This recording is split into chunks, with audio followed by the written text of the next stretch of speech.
Alright, this is our vegetable garden. This is the fall. It's September 22nd. We built this based on watching Next Level Gardening on YouTube. And it turned out pretty good, except there's some things we got to remember to do, which I watched his video about that earlier. So one of the things is we put too many tomato plants in.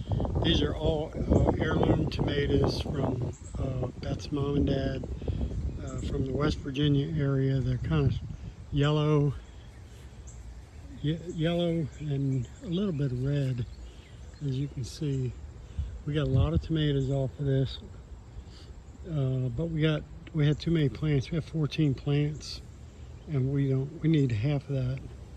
And next year, what we're going to do is we're going to put half of these heirloom tomatoes from Beth's mom and dad, and we're going to try half from heirloom beefsteak that we purchased.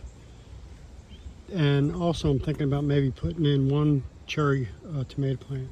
But they all did really well with this. We got these plastic clips here, and we use string. Now the string, both sides were like this. We had two of these, and the wind and the weather caused them to start swaying and moving, so I decided to use this solid pole and then put a board up top all along, and then I put nails or screws up top that we could put the twine around and then release it as needed.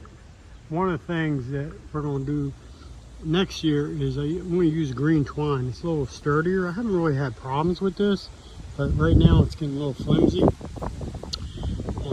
But in this, we also planted herbs that Next Level Garden gentleman talked about that go well with tomatoes, and it also keeps some of the deer away from the garden. And we put mint, one type of mint or peppermint, and we put marigolds in. We put some basil, and we've used the basil, and parsley. The parsley next year we'll have to move it to a pot or something because it just gets too overwhelming, probably because I didn't have time to keep it cut back. And then we have purple basil, which did really well, but I probably need to do a little trimming on it as we go along, but we're supposed to let it flower. And then we have the lavender. Didn't use any of the lavender. More marigolds. Got marigolds on each corner and mint on each corner, and it's been doing real good keeping the animals away. And we got Greek oregano, and we used some of that for the food. And then we have over here we got rosemary. We used some of that. We dried some of the rosemary for our spices. Same with the sage. We got sage in here, and we dried some of it, put it in our spices.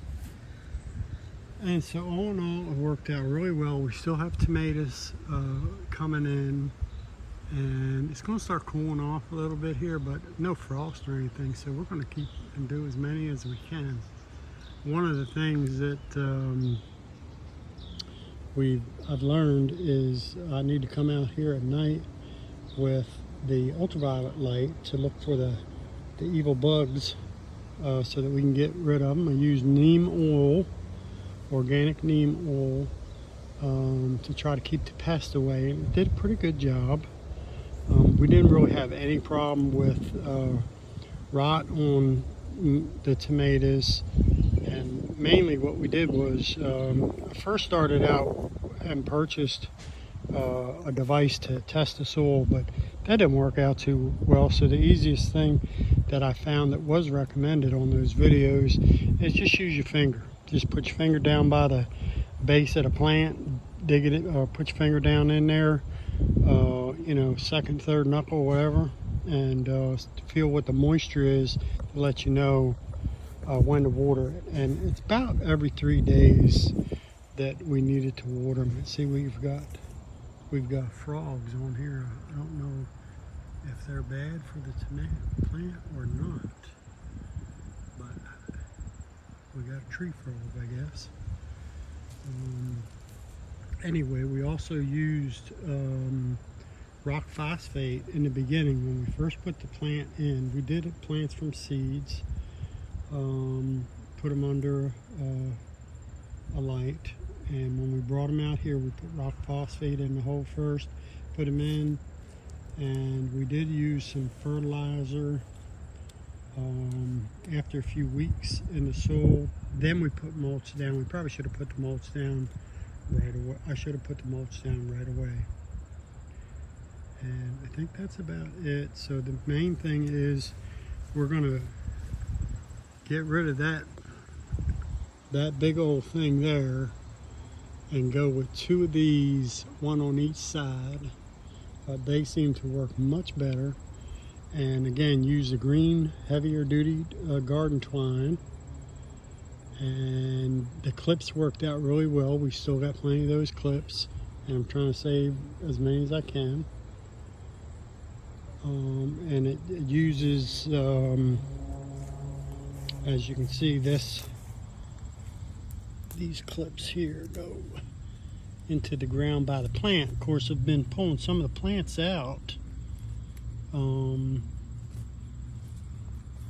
as the plants die, but I can still use it. I can get it to stick somewhere. So we kind of double up. It's kind of ad hoc there. We've got one plant that's using three twines, and you see the yellow leaves. I've been trying to keep them clean, and that's about it. We've already got seeds for next year from these plants. The tomatoes really been looking pretty good.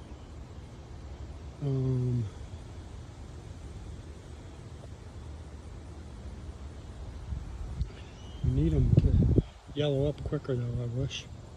Probably because all the leaves we got. Okay, again, Next Level Gardening. Thank you so much for your help.